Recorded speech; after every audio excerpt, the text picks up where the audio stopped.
Good, वही formula adviser पे है।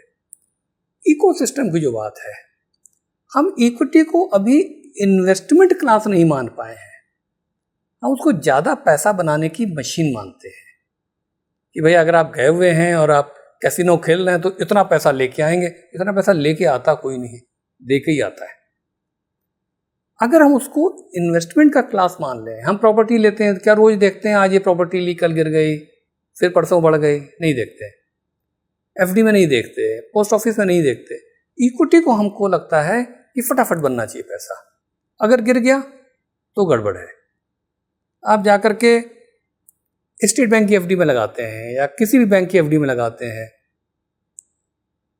उसी के शेयर में लगाएं। अगर आप उसी बैंक के शेयर में लगाएंगे, आप रोज परेशान होंगे, बढ़ गया घट गया। उसी बैंक की एफडी में लगा दिया, जो कि एक तरीके से 5 लाख रुपए तक की गारंटी शायद इंश्योरेंस की, उसके अलावा कोई गारंटी नहीं। आप 1 करोड़ की एफडी लगाते हो, आपको कोई चिंता नहीं होती।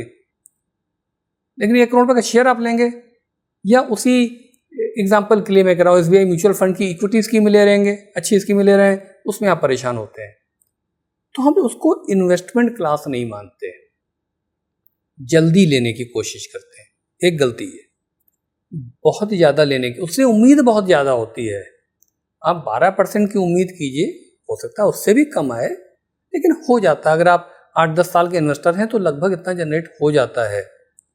आपको एफडी में 7-7.5% आ रहा है, यहाँ पे 12 आ रहा है, लगभग 50% का फर्क हो गया ना, शुड बी हैप्पी। आप मतलब 20% नहीं आया तो क्या, 25% नहीं आया तो क्या, और वहीं पे मामला गड़बड़ हो जाता है। जैसे ही गिरा आप निकल जाते हैं, जैसे 20% नहीं बढ़ा, 13-14% ही बढ़ा, तो भी आपको मजा नहीं आता है। तो एक ये बड़ी सिचुएशन जो मैं देखता हूं, जो कि अब इम्प्रूव हो रही है।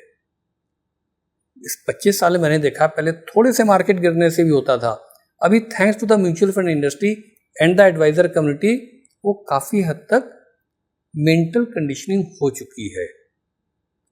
लेकिन अभी भी अगर जितने ज़्यादा से ज़्यादा लोगों तक हो जाए वो बेहतर होगा, इन्वेस्टर के ही इंटरेस्ट में।